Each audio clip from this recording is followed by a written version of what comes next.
بسم اللہ الرحمن الرحیم۔ السلام علیکم۔ نائنتھ کلاس گرامر ورک میں آج ہم پڑھیں گے فعل کا معنی ہوتا ہے کام۔ فعل کی تعریف دیکھیں، وہ کلمہ جس میں کسی کام کا کرنا، ہونا، سہنا پایا جائے فعل کہلاتا ہے۔ فعل کا تعلق 3 زمانوں سے ہوتا ہے: ماضی، حال، مستقبل۔ نعیم آیا زمانہ حال کا جملہ ہے، طاہر نے کتاب پڑھی یہ ماضی کا جملہ ہے، اور وہ لاہور آئے گا مستقبل ہے۔ نمبر 1 زمانہ ماضی، گزرا ہوا زمانہ ماضی کہلاتا ہے۔ اس سے وابستہ آپ نے 3 جملے خود بنانے ہیں۔ زمانہ حال، موجودہ زمانہ حال کہلاتا ہے، اس سے بھی ریلیٹ آپ نے 3 سینٹنسز خود بنانے ہیں۔ نمبر 3 زمانہ مستقبل، آئندہ یا آنے والا زمانہ مستقبل کہلاتا ہے، اس سے وابستہ بھی آپ 3 جملے خود بنائیں گے۔ فاعل کی تعریف دیکھیں، فاعل کام کرنے والا فاعل کہلاتا ہے، اس سے بھی وابستہ آپ 5 جو سینٹنسز ہیں خود بنائیں گے۔ فعل کی فاعل کے ساتھ مطابقت، یہاں آپ لکھیں گے قواعد و انشاء کے صفحہ نمبر 35 پر درج اسی عنوان سے وابستہ 7 پوائنٹ ہیں، وہ آپ نے لکھنے اور یاد کرنے ہیں۔ کس عنوان سے؟ فعل کی فاعل کے ساتھ مطابقت، یہ عنوان ہے۔ اس میں صفت کی تعریف آپ کو ملے گی قواعد و انشاء کے صفحہ نمبر 8 پر، وہ بھی آپ یہاں پہ لکھیں گے اور یاد کریں گے۔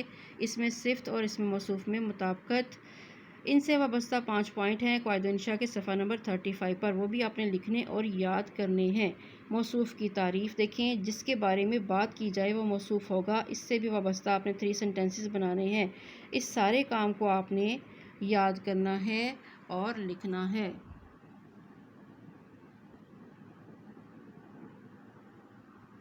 اس کی ترتیب درست کر لیجئے گا لکھتے وقت، 1 2 3 آپ دیکھ لیں۔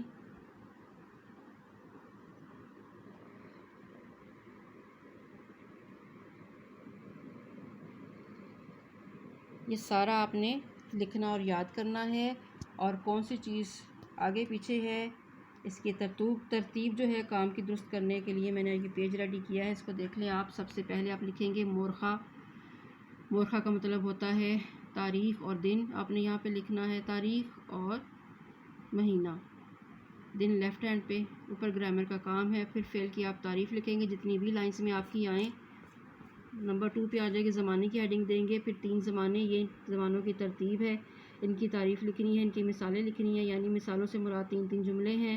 پھر اس کے بعد فاعل کی تعریف لکھیں گے چاہے جتنی بھی لائنس پہ آئے، پھر اس کے بعد فعل کی تعریف لکھیں گے، پھر اس کے بعد آپ فعل کی فاعل کے ساتھ مطابقت، یہ آپ کو کہاں پہ ملے گا، پیج نمبر میں نے بتا دیا ہے۔ پھر اس میں صفت کی آپ تعریف لکھیں گے، پھر اس میں موصوف کی آپ تعریف لکھیں گے، دین آپ لکھیں گے اس میں صفت اور اس میں موصوف میں مطابقت کی تعریف، ٹھیک ہے۔ اس صفحے پر نہ صرف پیٹرن بلکہ کام کی ترتیب درج ہے کہ کون سا کام آپ نے پہلے کرنا ہے اور کون سا بعد میں، ٹھیک ہے۔ اوکے جی، اللہ حافظ، ٹیک کیئر۔